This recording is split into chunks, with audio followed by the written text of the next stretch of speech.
1 Kings 22.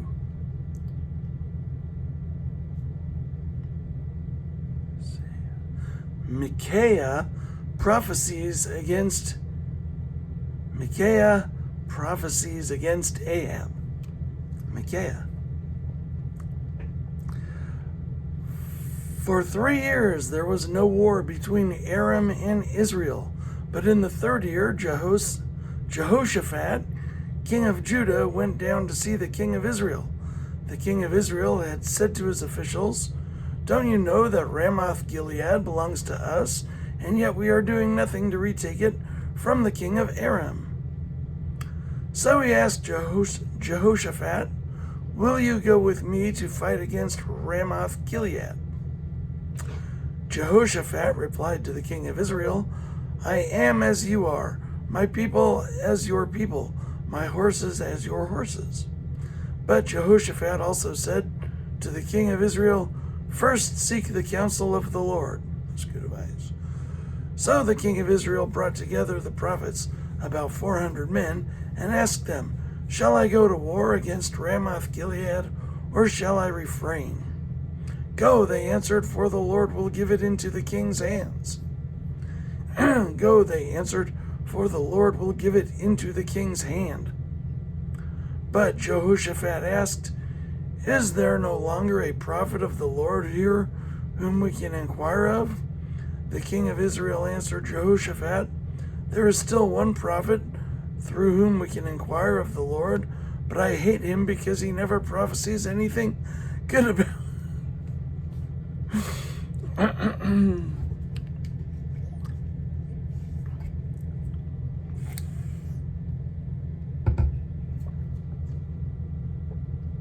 The king of Israel answered Jehoshaphat, There is still one prophet through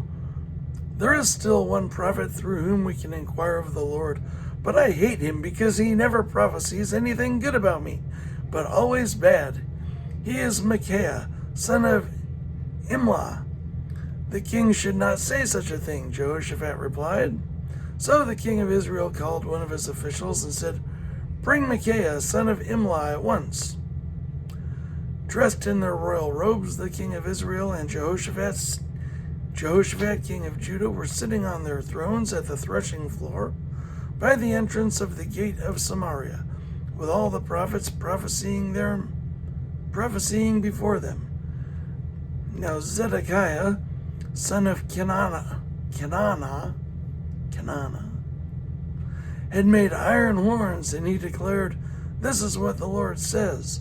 With these you will gore the Arameans. With these you will gore the Arameans until they are destroyed." All the other prophets were prophesying the same thing. "Attack Ramoth Gilead and be victorious," they said, "for the Lord will give it into the king's hand." The messenger who had gone to summon Micaiah said to him, "Look, the other prophets, without exception, are predicting success for the king. Let your word agree with theirs and speak favorably." But Micaiah said, "As surely as the Lord lives, I can tell him only what the Lord tells me." When he arrived, the king asked him, "Micaiah, shall we go to war against Ramoth Gilead or not?" "Attack and be victorious," he answered, "for the Lord will give it into the king's hand." The king said to him, "How many times must I make you swear to tell me nothing but the truth in the name of the Lord?" Then Micaiah answered, "I saw all Israel scattered on the hills like sheep without a shepherd."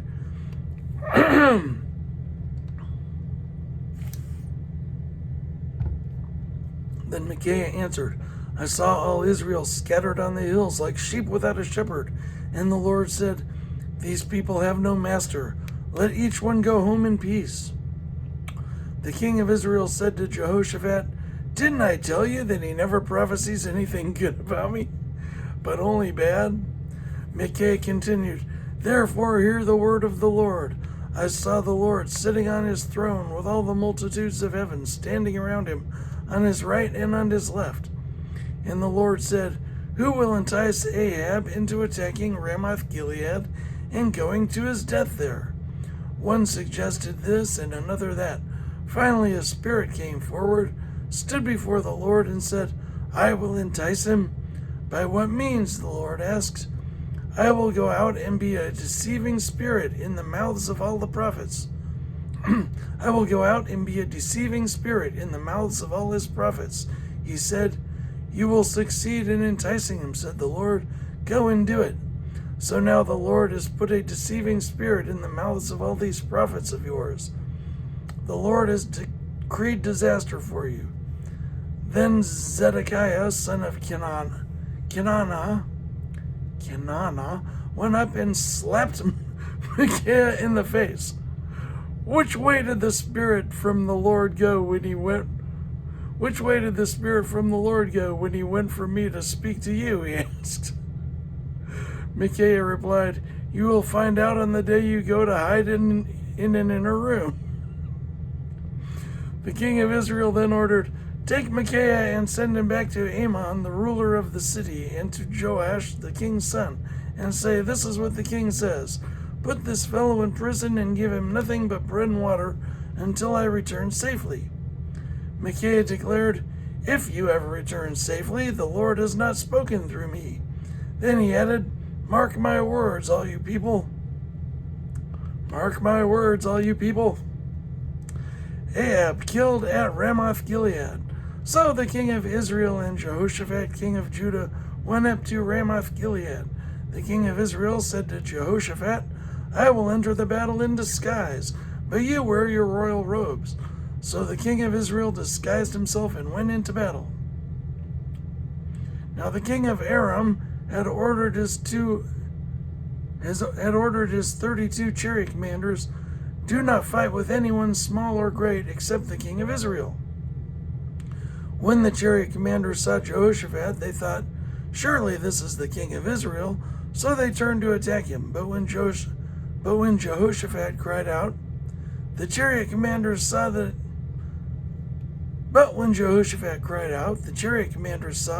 that he was not the king of Israel and stopped pursuing him.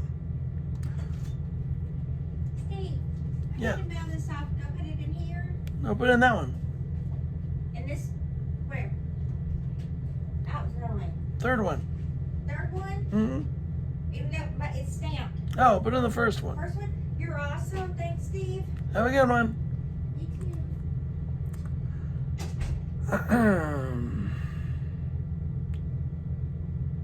So they turned to attack him, but when Jehoshaphat cried out, the chariot commanders saw that he was not the king of Israel and stopped pursuing him. But someone drew his bow at random and hit the king of Israel between the sections of his armor. The king told his chariot driver, Wheel around and get me out of the fighting. I've been wounded. All day long the battle raged, and the king was propped up in his chariot, facing the Arameans. The blood from his wound ran into the floor of the chariot, and that evening he died. As the sun was setting, a cry spread through the army, Every man to his town, every man to his land. So the king died and was brought to Samaria, and they buried him there. They washed the chariot at a pool in Samaria where the prostitutes bathed. And the dogs licked up his blood as the word of the Lord had declared. As for the other events of Ahab's reign, including all he did, the palace he built and adorned with ivory, and the cities he fortified, are they not written in the book of the annals of the kings of Israel? Ahab rested with his ancestors, and Ahaziah his son succeeded him as king. Jehoshaphat, king of Judah. Jehoshaphat, son of Asa, became king of Judah in the 4th year of Ahab, king of Israel. Jehoshaphat was 35 years old when he became king, and he reigned in Jerusalem 25 years. His mother's name was Azubah, daughter of Shilhi. In everything he followed the ways of his father Asa, and did not stray from them. He did what was right in the eyes of the Lord. The high places, however, were not removed, and the people continued to offer sacrifices and burn incense there. Jehoshaphat was also at peace with the king of Israel. As for the other events of Jehoshaphat's reign, the things he achieved in his military exploits, are they not written in the book of the annals of the kings of Judah? He rid the land of the rest of the male shrine prostitutes who remained there even after the reign of his father Asa. There was then no king in Edom, a provincial governor ruled. Now Jehoshaphat built a fleet of trading ships to go to Ophir for gold, but they never set sail. They were wrecked at Ezion-Geber. At that time, Ahaziah son of Ahab said to Jehoshaphat, "Let my men sail with yours." But Jehoshaphat refused. Then Jehoshaphat rested with his ancestors and was buried with them in the city of David, his father. And Jehoram his son succeeded him as king. Ahaziah, king of Israel. Ahaziah son of Ahab became king of Israel in Samaria in the 17th year of Jehoshaphat, king of Judah, and he reigned over Israel 2 years.